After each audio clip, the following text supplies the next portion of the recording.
Hello, welcome to Chapter 4, Occupational Crime and Avocational Crime. And the class is Humanities 130, Society and Finance. So let's begin by going over the definitions. Occupational crime is illegal or greed-driven activities committed within the context of a legitimate occupation. Avocational crime, on the other hand, are crimes committed by a white-collar employee that are not related to their job. So, for example, tax evasion or purchasing stolen goods.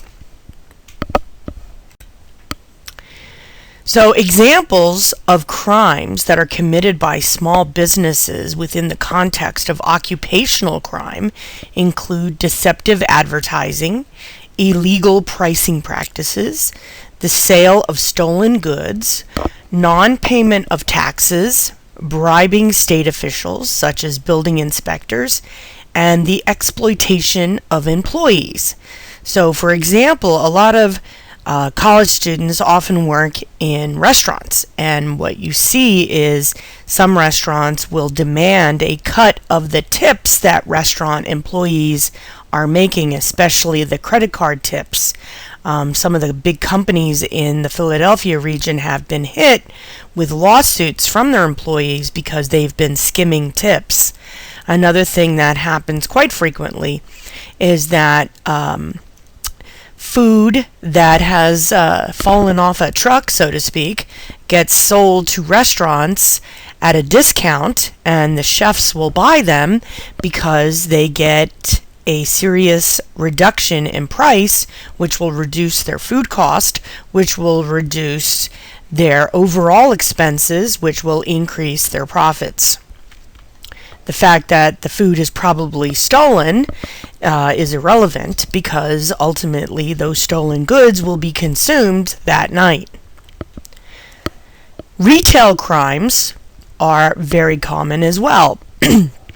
One of the most common is called short weighing, and this is when a scale is reset to start at a higher number than 0. In other words, it is recalibrated. So when you buy a pound of turkey at the deli, it might actually only be 3/4 of a pound of turkey, but you're still paying for a pound. Of course, your big stores like your Acme and your ShopRite that have corporate offices, they're going to make sure the calibration's correct. But your corner deli that's owned by a family, and I'm not saying all places do this, but a lot of them will add on an ounce or two into the calibration just to give themselves a little wiggle room for their profit. Another retail crime that many of us have been victim of is bait and switch. And this is when you go to a store that is advertising a sale on a particular item you want. They are out of the product, but they convince you to buy a higher price similar product. So, for example, you see a sale on a particular kind of boot, and you really want those boots, so you drive a half hour to the store to get the boots, and you get there and they have just sold the last pair. But they convince you to buy a similar boot that's just a little higher in price, maybe $20. And you sigh deeply and you think, all right, well, I drove all this way, I might as well get something. Well, you've been baited and switched. So a lot of people go through this and they don't really see it as a crime, but ultimately it's a giant hassle. And as such, it is a crime. Then we have paying tax on items that shouldn't be taxed. Most food, most clothing, and footwear are among the items that should not be taxed in Pennsylvania. On the other hand, soda is taxed because it is not seen as an essential item. But these small stores oftentimes will tax these items because most of us don't pay attention. Another item that is frequently taxed that should definitely not be taxed is the American flag. And again, we don't pay enough attention, so these things are taxed, which pads the revenues for these small little stores. Then we have our restaurant crimes, which include selling expired food, removing mold and serving the food item, demanding tips from servers, labeling food as kosher or halal when it is not.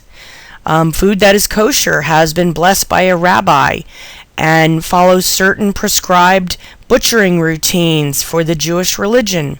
Halal is basically a similar concept for the Muslim religion. Unhygienic food handling and bribing health officials to avoid closures or fines. Up there on the right-hand side, you see some mouse droppings at Domino's, some out-of-date food at Chicken Cottage, and unclean premises at Papa John's. Those of us who've worked in a restaurant understand that it's not always going to be easy to keep the place immaculate, especially during a busy time. But we also understand that the restaurant should be spotless when we leave and when we arrive. So, essentially there are standards, and, you should never see mouse droppings or unclean premises in general. Then you have crimes against vulnerable groups. The first, we have the poor. You have these payday lending organizations where, let's say that it's Tuesday, you're out of money, you get paid Friday. So you go to a payday lending. You have to get money so that you can pay for food so your kids can have dinner for the week. So you tell them that you're going to get $400 on Friday. So they give you a loan of $400. $300. And you show up Friday and you give them the $400, and that's basically $100 in interest that they're taking. These places charge exorbitant amounts of interest. The rent-to-own scheme is similarly outrageous.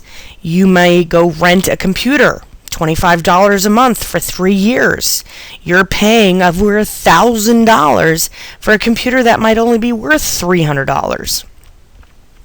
Additionally, prices are jacked up on the day welfare checks and Social Security checks are distributed. For the old, nursing homes and home care workers are often overcharged and underserved by the staff. The clients are just not given the services they're promised. Additionally, what you have to keep in mind is not every place is like this. The places that don't have a lot of oversight, they're the ones that don't fulfill their promise. Funeral homes seek higher profits by upselling items related to burial. When you're in the depth of your grief, it's hard to make good decisions. And when they're trying to convince you to go with a $7,000 casket instead of a $5,000 casket, because don't you want your loved one to go into the ground in a more comfortable casket? Well, sometimes in your grief, you're like, okay. And, for those of us who want to be cremated, you can even have your loved one turned into a diamond for several $1,000s. So there's a lot of upselling related to death. Then we have service business fraud. And of course, the most obvious example is auto repair businesses. They have the highest rate of complaints against them, and they include unnecessary repairs, faulty repairs, and overcharging for parts. And unfortunately, the reputation is largely earned. A lot of people have complained that they go in for an oil change and they walk out spending $800 on parts and stuff. And again, some things are absolutely necessary, but again, some things are not. Then you have crimes by prestigious professionals. Prestigious professionals include doctors, lawyers, professors, scientists, and the clergy. These types of jobs usually require an advanced or graduate degree, and these types of professions usually have a high degree of autonomy or independence, a high degree of authority, and a high level of trust between the individual and the people they work with. So we'll start talking about medical crimes. Doctors, especially doctors, exercise what we call professional dominance over their patients. Because what's more important to us than our health? Because if we don't have that, we really don't have anything. So we have a high level of trust in our doctors. So when they say you need to take your gallbladder out, or you have a heart condition, or you have high blood pressure, we go, okay, because why wouldn't we trust them? Now, historically, the American Medical Association has been less concerned with policing its members and more concerned with protecting its own interests, which makes sense. It's a lobby group. It's a group that's there to protect the interests of its members. So it's not looking to find whether or not a doctor's doing a good job or not. So according to the National Academy of Science, as many as 98,000 Americans die each year of preventable medical errors. It is estimated that 15 to 20% of surgeries performed each year are unnecessary. That is 1 in 5, folks. So you have to ask yourself why. Well, critics blame the fee-for-service system in the United States, meaning doctors get really rich the more surgeries they perform. So, that gallbladder, let's take it out. And, these kinds of situations that we look at with great trust at our doctors, which, a lot of us have doctors that we've been seeing for decades. This is why we recommend you get a second or third opinion. Another element of fraud is the Medicare and Medicaid fraud. Just to make sure we're all on the same page and understanding what this means, Medicare fraud is Medicare is the federal health insurance program for people who are 65 or older, with certain younger people who have disabilities also included with that. Medicaid, on the other hand, provides free or low-cost health coverage to more than 50 million children, families, pregnant women, and people with disabilities. So, when you have a poor family and the kids don't have health insurance, they're covered by Medicaid.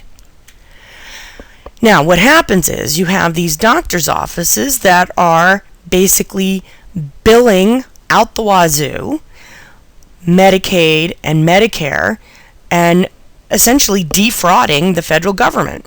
About $100 billion a year is defrauded by healthcare providers who fraudulently bill for services and medications not provided. So let's say that you are on Medicaid and you go in because you're not feeling well.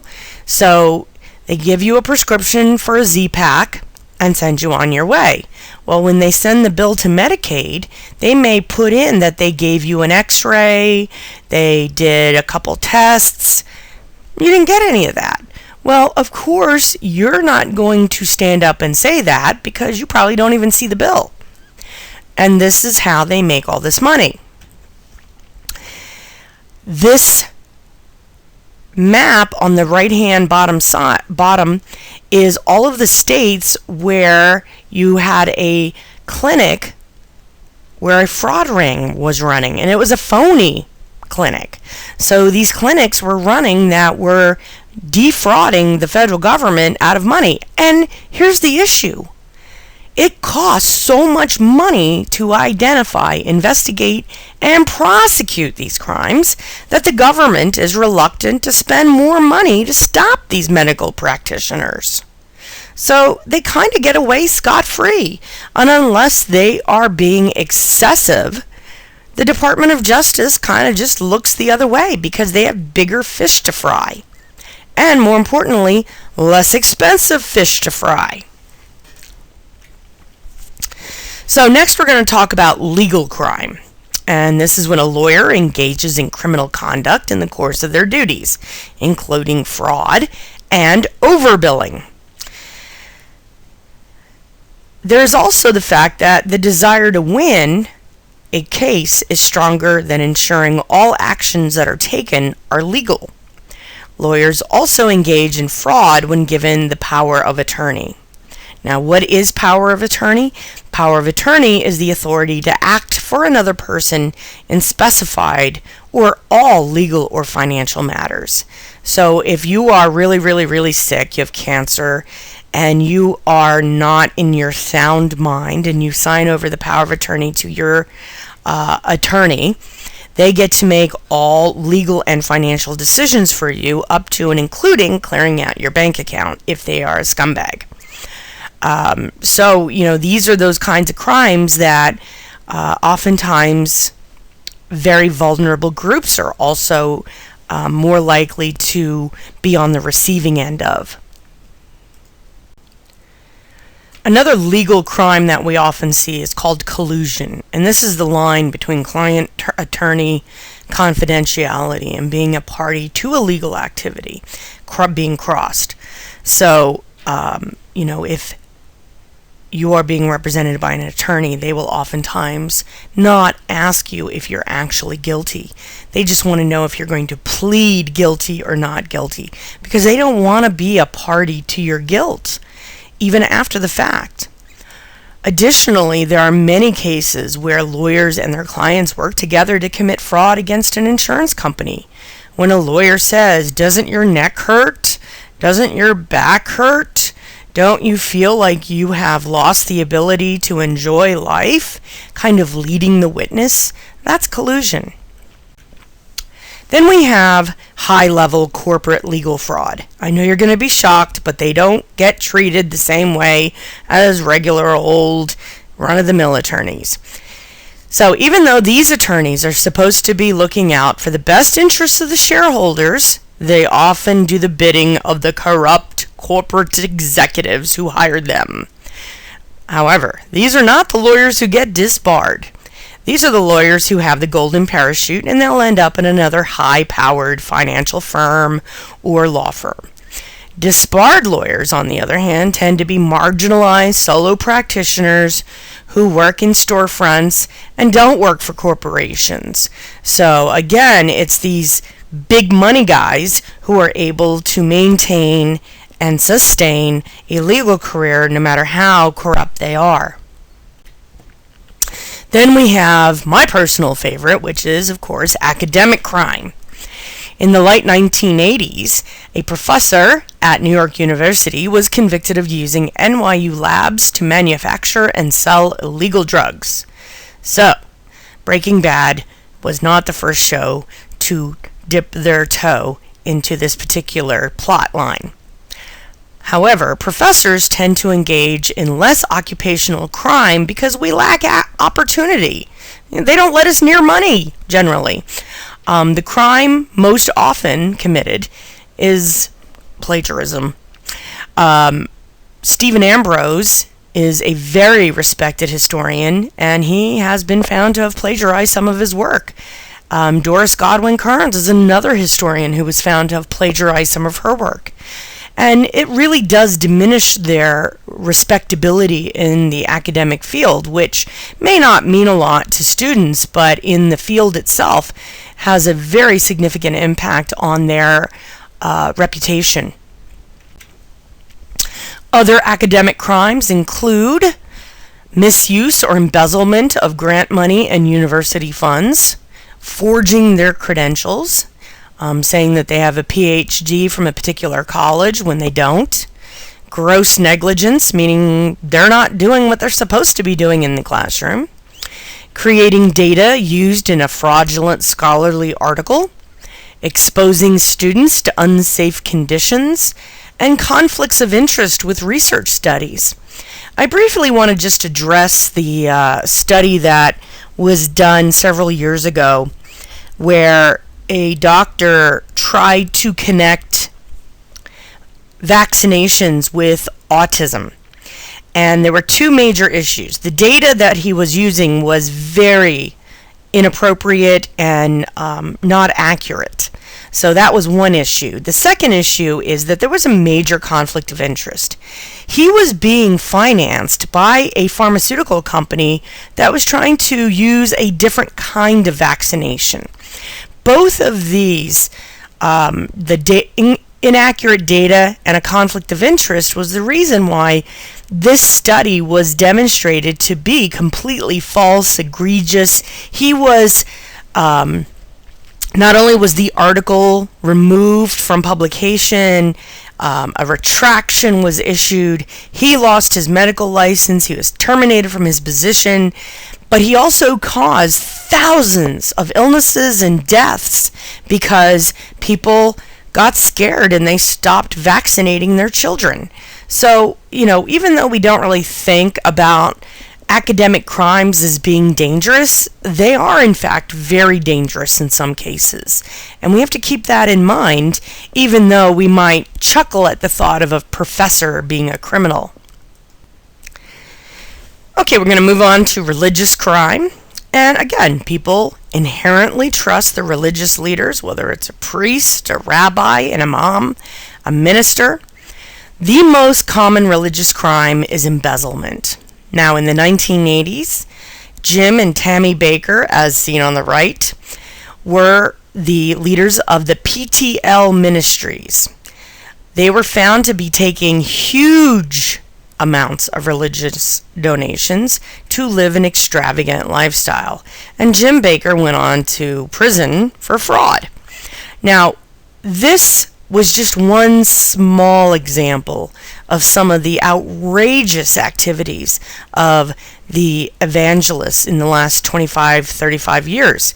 There was an evangelist named Jimmy Swaggart who would go on TV and tell people that if people didn't send money, he was going to be taken by God because he needed money. Like, in other words, God would kill him if the money didn't come rolling in. Nowadays, there's a theology that has emerged called prosperity theology, meaning that God wants me to be rich, so you need to send me money. There's a minister down in the South who told his congregation that God came to him and said, you need a jet, a personal jet, and you need to get the money from your parishioners. And gosh darn it, didn't they all ante up and paid for a jet for him? So these crimes really skirt now the idea because it's evolved into a theology and not just an embezzlement. So, when you look at these kinds of things, you really have to ask yourself, where does crime begin and end when you can repackage it as a philosophy?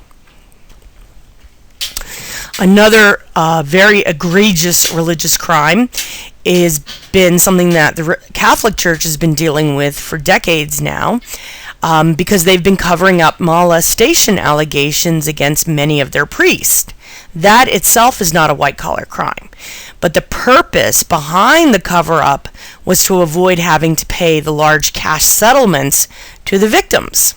So let's cover up the actual molestation and sexual violation charges so we don't have to pay the victims any money. So that in and of itself is a occupational crime. So let's move on now to avocational crime. And here again is the definition. It refers to occasional economic crimes committed by respected members of society outside of an occupational context. The comic strip on the right-hand side kind of captures this precisely. I never cheat on my taxes. That's what I hire accountants like you for. So somebody who is a upstanding American citizen who would never commit a crime at their job might be doing something sketchy on the side. So these avocational crimes include tax evasion, defrauding an insurance company, using false information to get credit or loans, not paying their debts, stealing copyrighted material, and purchasing stolen goods. Over there on the right-hand side, you'll see a newspaper from the 1930s. Al Capone was actually put in jail for tax evasion, not for murder, despite having killed a couple dozen people. It was easier to put him in jail for tax evasion than convicting him of murder. Now, going back to the list on the left, I just want to point one out. Stealing copyrighted material. Most of us like to consider ourselves, again, upstanding American citizens who don't commit crimes. Well, probably most of us have stolen copyrighted material. Think of the last time you went on the internet and downloaded movies or music without paying for it. Well, that's exactly what you're doing, is you're stealing copyrighted material. And again, it doesn't make you on the level of Al Capone, but it does make you guilty of an avocational crime.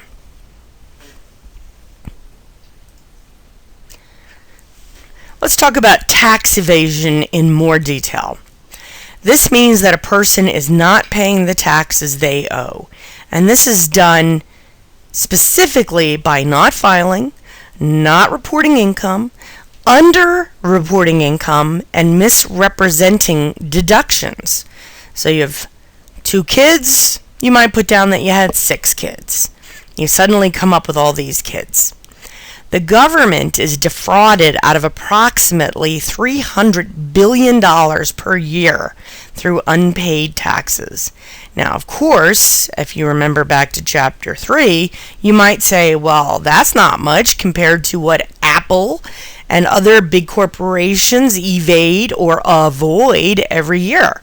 Well, that's exactly kind of the issue, is that the general public doesn't even come close to avoiding taxes in the same way that the big corporations do. The little cartoon up on the top right, I deal with tax avoidance, he deals with tax evasion. Of course, tax avoidance is an angel, tax evasion is the devil. And then Wesley Snipes actually went to jail for tax fraud. He had made several investments that were supposed to be tax shelters, i.e. you didn't have to pay tax, and they were found to be not tax shelters, and then he didn't have the money to pay all the taxes, so he went to prison, which a lot of people felt was completely ridiculous and unnecessary, because it's not like he is a vicious, scary criminal. So who exactly is cheating the government? Well, it's not the poor people. It's wealthy and upper middle class individuals who have access to lawyers and accountants who design creative ways to avoid paying tax, walking the fine line between evading and avoiding. They use tax shelters, trusts, offshore accounts to hide their income. It is estimated that $800 billion of American money is hidden away in a tax haven of the Cayman Islands, where they don't have to report anything.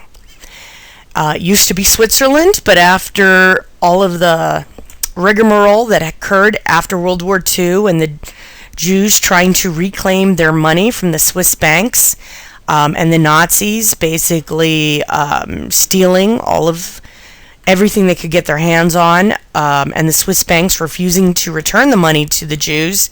Switzerland had to change their banking laws, and now the big place to stash your ill-gotten gains is the Cayman Islands. 2 million Americans use offshore accounts to evade paying taxes. So to put that into context, we have about 330 million people in the United States. Of that, 2 million use that particular number, of that particular option. So we're talking less than 1% are using these offshore accounts. So you can tell who exactly is using them. It's the 1%. It's the really, really, really super rich. So let's see, who does the IRS go after? Well, the working poor have a 1 in 47 chance of getting audited. For people who earn $100,000 or more, the chance of getting audited jumps to 1 in 145. And for corporations, the chance of getting audited goes up to 1 in 233. So the more money you have, the less chance of getting audited. So why? Well, tax laws are complex, arbitrary, illogical, and confusing.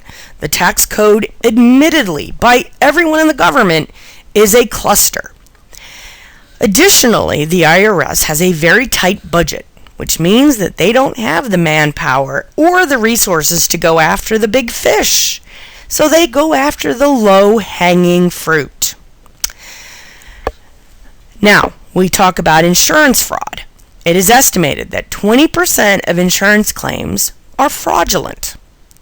It is estimated that insurance fraud costs American consumers $120 billion per year. Little comic on the right, I love this. Heard you had a fire last night. And the guy says, shh, no, it's tonight.